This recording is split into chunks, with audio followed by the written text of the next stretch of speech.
Welcome to episode number 2 of the Enduring Illness podcast. Today, I get to share another amazing story with you guys. My guest today is Nikki O'Connell, and she is a triathlete that encountered unexpected illness that not only impacted her athletic pursuits, but also her life as a whole. If this is your first time here, my name is Ryan, and I am your host. And I am also an athlete that encountered my own illness when I ended up with post-viral syndrome, also known as long COVID.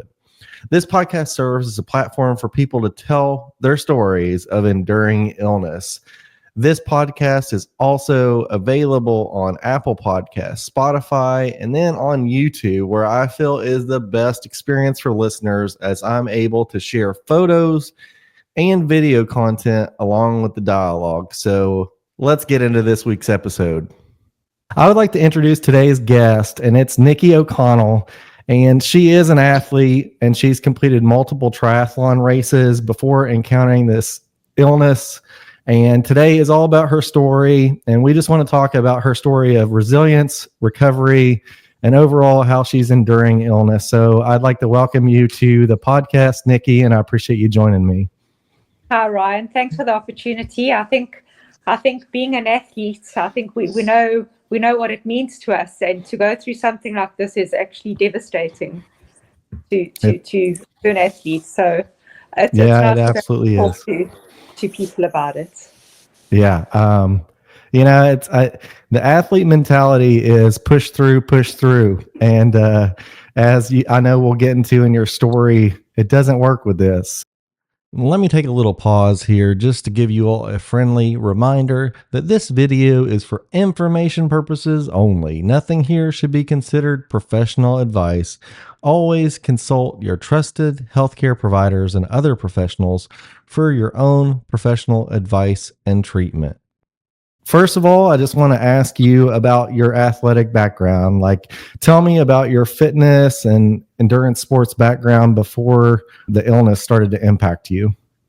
Okay, so I basically got into triathlon quite late. It was 2019. Beginning of 2019. As soon as I started, it just grabbed me. I was going through some changes in my life, and I just needed an anchor, and got into a triathlon group, and well, that was me. Trained with them like 5 times a week type of thing. They become your family. Anyway, started doing just sprints, went into Olympic distance, then went into a higher mid distance, all the way up to half iron distance, and that became my life. Yeah, it really does. It was my joy. It was my happy place. It was my the way I dealt with my emotions, the stresses of life. And so obviously COVID hits. I actually didn't have COVID, as far as we know, as far as all the blood tests show, I didn't have COVID. I got the COVID vaccine in 2021. And before, so I had the vaccine, and I carried on my training, and there was no sign of anything wrong until 2023, when I'd ramped up my training to do the last half iron distance. And at the time, I was also going through a bit of emotional issues. I was studying and working full time. I just had a full plate, and I was training my backside off. And I started feeling like extremely tired. I would go and do like a long brick session, and I'd come back and I'd spend the rest of the day flat on my back. And I just thought, well, I'm training really hard. This is normal. Maybe I'm not feeling properly. Anyway, cut a long story short, the week of the triathlon, they decided to postpone it by 6 weeks because of the bad weather, and I couldn't do another day's training. I thought I actually cannot. So I slowed down a little bit for maybe 2-3 weeks, then carried on, started picking up again with the training, and I did feel more tired, but one thing I did realize was I felt very anxious. I was like totally overwhelmed by the slightest little things. Anyway, didn't think anything of it either. February 2024, I had another, it was just an Olympic distance.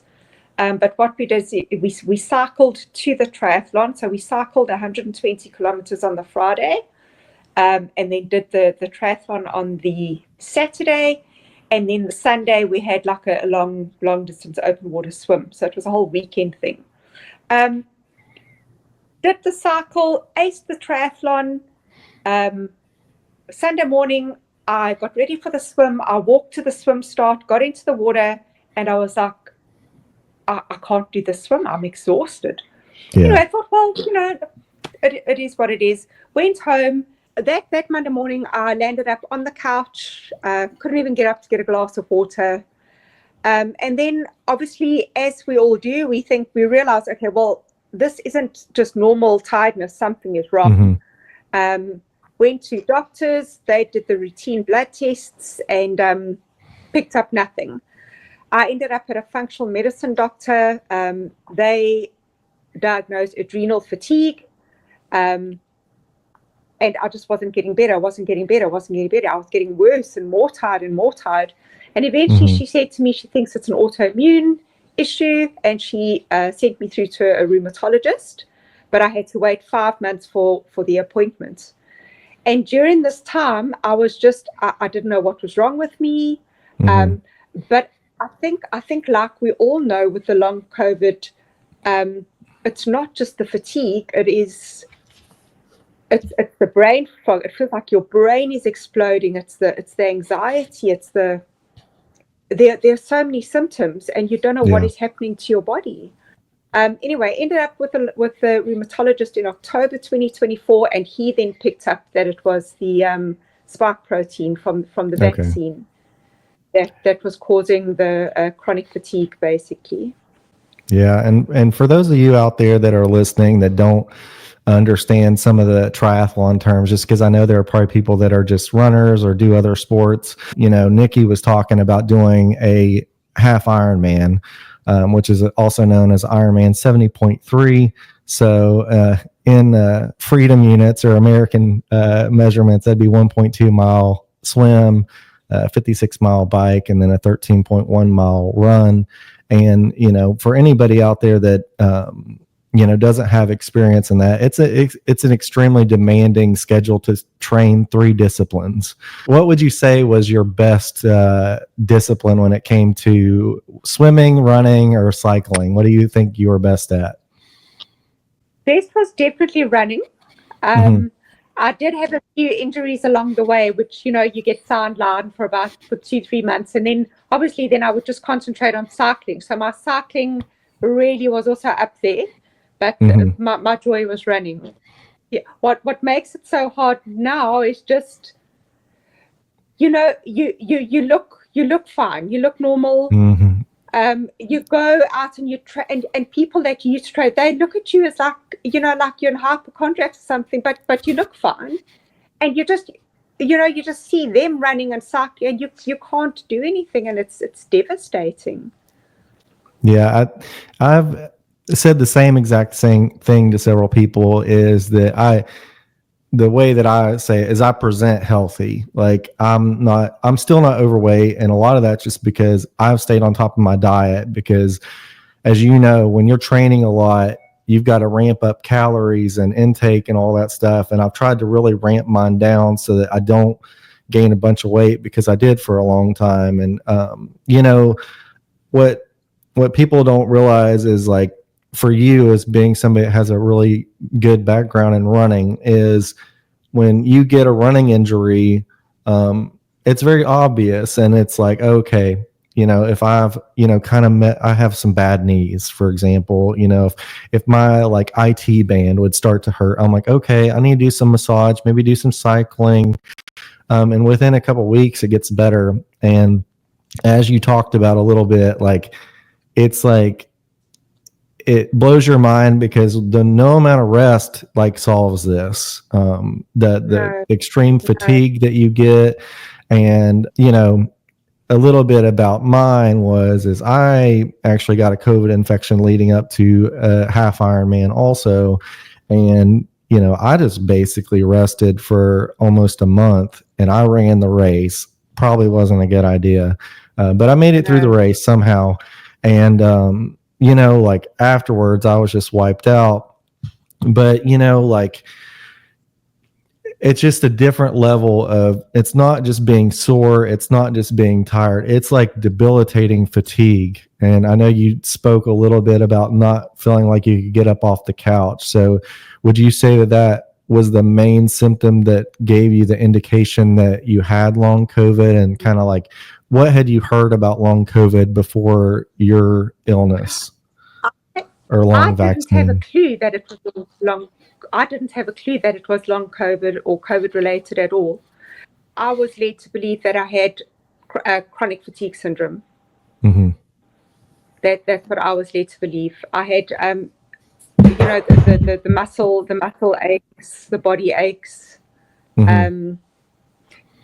It's only, like I said, only in October that the rheumatologist, he was the first one to say that it was long COVID.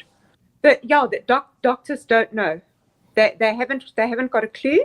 The rheumatologist that I went to, and I thank the Lord that I did end up with him. He had only started. He came across treating this just by pure chance, and I saw him in October 2024. His first patient that he diagnosed with this was in November 2023, and he didn't know how to treat it, and he still went and he found out. He apparently got hold of people in the UK and the USA, and he said, "This is what I've picked up. How do we treat it?" So he had basically had a year's experience of treating it, but other doctors, they don't know. They don't have a clue. They don't even test. They don't even know what to test for. Yeah, that's part of the problem that I've noticed myself is, I'm, feel very fortunate that I have excellent medical care where I live. But the problem is there's not a single normal test. I mean, when you go into your doctor for your annual visit, they're, pulling your blood and doing the blood panel, looking at your cholesterol, and looking at all these things. And kind of like we said before, I still present healthy, and you look at me and I look healthy, and the regular doctor, usually what they would just say is, "Oh, you just probably need more rest. You just need more Correct. time." And it's for somebody that knows their body as well as most endurance athletes do. We know that it's different.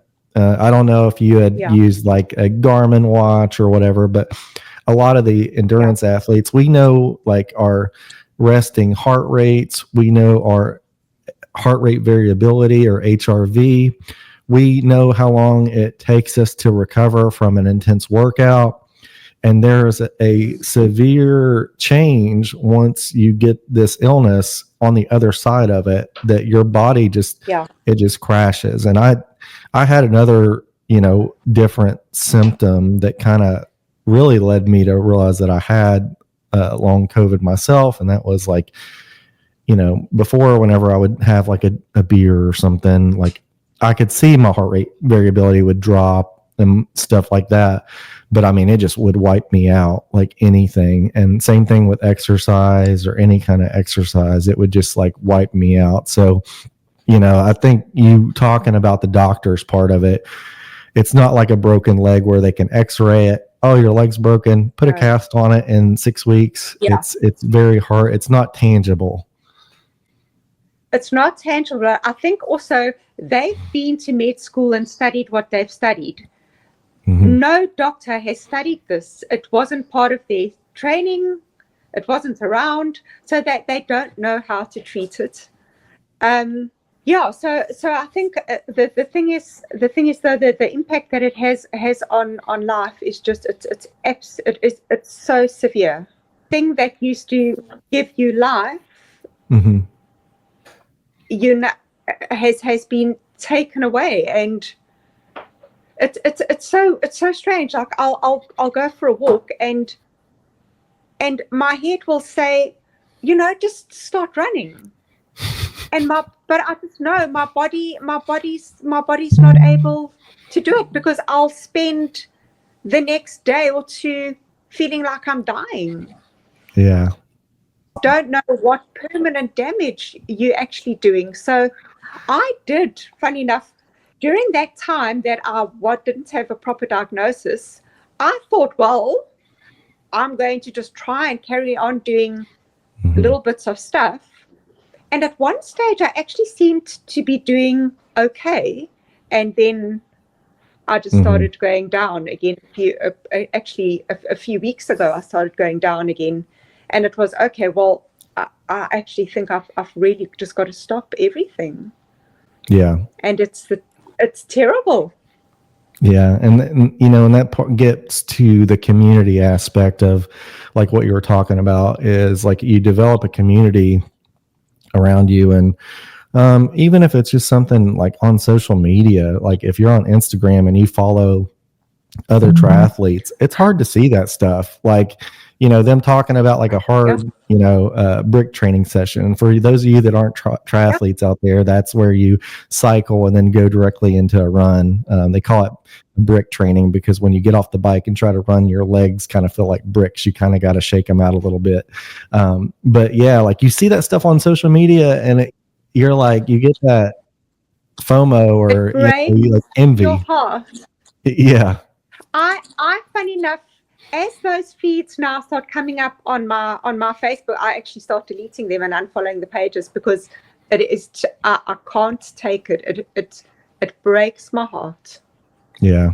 I can see it in your face. I know, unfortunately, I know exactly what you're feeling because I feel it too. And it's, I had seen something the other day, and it was by somebody, and they were kind of complaining about their performance in a race. And, I'm just like commenting on it, and I'm saying, hey, just remember, like, you never know which race is going to be your last race.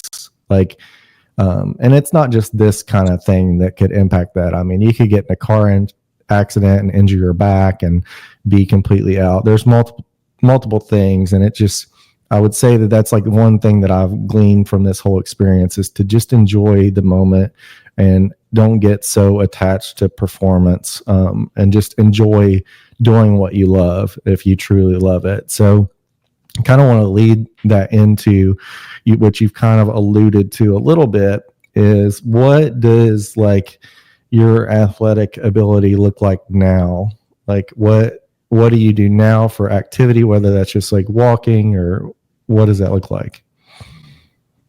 Yeah, so it's changed slightly. Like I said, I did start incorporating, I don't know if you have them over there. We have, I think Park Run is like a worldwide a park run where you go and do like it's a 5K run on a Saturday morning.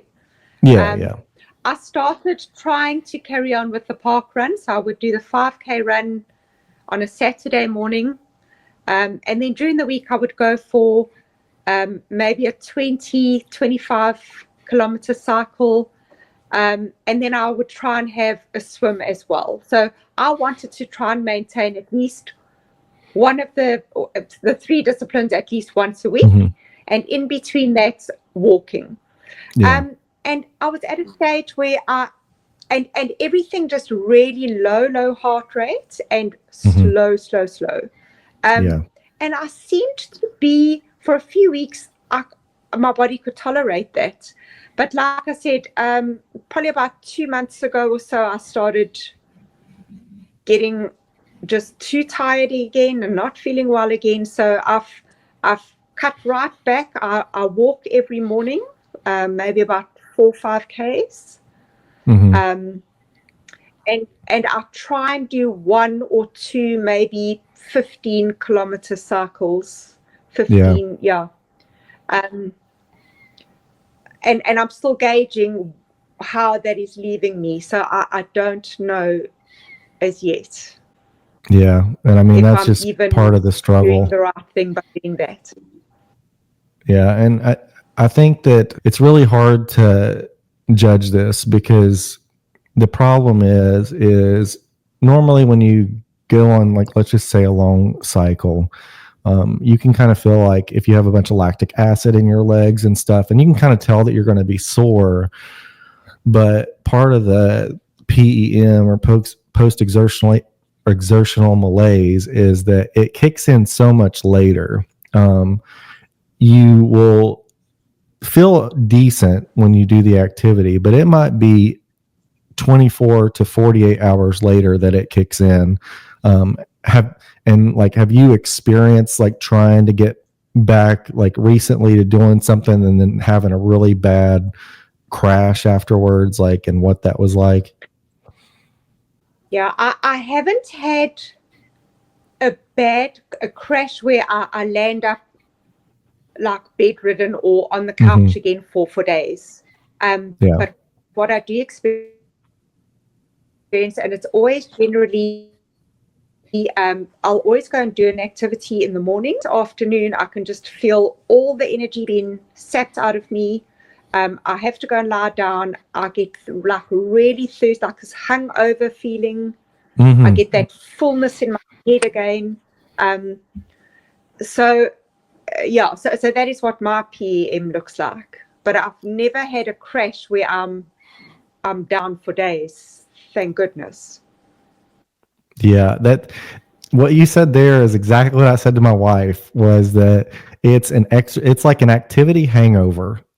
And I feel like that's the best way to describe it to somebody that hasn't experienced it. For somebody that drinks alcohol, they kind of understand the feeling of a hangover, and it is seriously, it can be debilitating, like headaches, body aches, just lack of energy, and that's all gauged off how much you've overdone it. And it's like you went from having like a car battery to having like a little like AA battery and it's just like the going over the edge of that is kind of where you're balancing. And if you go over it, you realize it, but it's like the next day or 2 days later. We talked a little bit about like how having the illness has impacted your athletic type lifestyle. How has it impacted your personal life and work and that kind of stuff?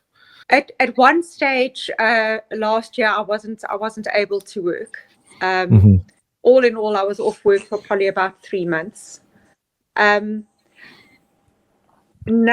I'm able to work a full day, but if I have a very like an intense business meeting, or something that I've really got to engage for a while and concentrate and think, I can't do another meeting for the whole day. It's just mentally too much. Yeah. Other than that, I cope fine in the day. But also going out in the evenings. By 8:30, I generally need to be in bed. I'm tired. So your personal life and your social life takes a real dive. I obviously used to enjoy a glass of wine with dinner. That just makes me feel so ill that I don't even want the glass of wine. And then also I'm at the stage now where people don't understand. They don't understand what I'm going through. And I'm tired of trying to be okay when I'm not okay. And trying to explain to people when they don't understand what you're going through. They say, oh, we'll just go and rest, and that doesn't cut it, as we know. So I don't even want to socialize with people. Yeah. So it's a lonely road, very, very lonely road. It's very isolating. I think that for those of us that are on this, I feel very fortunate. I got divorced many years ago and I lived on my own. And, about 2 years ago, I'd started dating the woman that's now my wife. And we got married several months after I got the COVID infection that led to long COVID. And so in some way, I feel very fortunate because she saw me before and like everything I used to do and all the activity. And then she saw me afterwards. and like that's somebody who lives with me and like sees it. And I feel like if I didn't have that, I would probably struggle a lot more, because like she'll tell me, she's like, if you're tired, rest. Like, and it feels very validating. And I know that if I was on the other side of that, where I had been single and there was nobody really around to like validate how I felt, I would feel kind of like a lot more like an imposter or something. And you'd kind of said something about um, feeling like sometimes people think like, oh, you're faking it, or like it's in your head. I just think that's part of what makes this so difficult, is like the isolate, how much it isolates you from not only like your athletic life, but from your personal life. How have you dealt with the impact that's had on your mental health? Yeah, that's huge. My mood isn't great. I get really down, really down, and I've got to do a lot of self-talk to try and get through, and just try and be positive and try and be grateful, and just every day just start the day. Well, thank you that I can get up out of bed. Thank you that I can go for a walk. Thank you that I can, just I've got to mentally and I've got to positively do that, because otherwise I just go really right down. Yeah. And I've started journaling, just to try and get feelings out. Trying to do breath work. Just I'm just trying to keep my body calm and in that relaxed state, so that I don't get all overwhelmed and anxious and whatever spirals with it. Yeah. I mean, I think that really being intentional about practicing gratitude about simple things is something that this has taught me also. And it takes me to the days whenever I really think that there is a spectrum of this illness. It's not just like one part. And I'm sure that you've seen it in your discussions with other people that have dealt with it, from people that can't work, can't do anything, all the way to people that are, 80, 90% recovered. And I think that's what makes this so hard, is because, and it kind of helps keep me grounded, because I know there are multiple people out there that weren't able to like keep their job the whole time. Like I feel fortunate enough that I've kept my job the entire time. It was extremely tough. Like the first 6 months, I would get really bad headaches and have trouble making it through the day. But it's a whole spectrum, and you got to be intentional about finding gratitude for those little things, like you said there, just like getting out of bed, being able to make dinner, go for a walk, and do those kind of things. So if you were to go back in time and talk to yourself pre-illness, what would you say to yourself? It would be to live life to the full and stop sweating the small stuff. Yeah. Yeah, that's solid. That's solid advice there. So what do you wish that more people understood about having this long COVID, long vaccine, whatever you want to call it, especially in athletes? What do you wish that other people understood?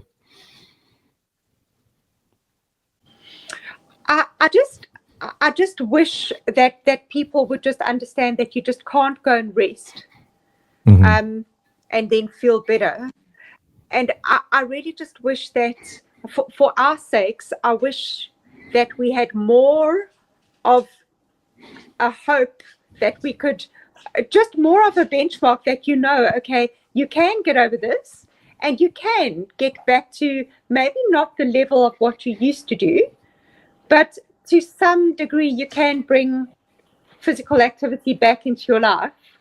I just wish we had something more solid to hold on to, because nobody seems to know. Yeah, that's part of the problem too, is that you have to really scale back your excitement when you hear about new things, because all of us, we become like pseudo, like, people that go and like study this stuff, and we're looking into it, and you'll see a new study that comes out or a new trial that's being done, and it's like you have to really scale back your expectations, because it's like you don't want to get too excited about them like coming up with something, and it becomes hard to not let your hopes get up and to end up feeling disappointed. But that brings me to the end of today's interview with Nikki. I just really want to thank her for being so vulnerable and sharing her story today with all of us. And if you found it helpful, please go give us a comment over on YouTube and just tell her thank you for sharing her story of resilience.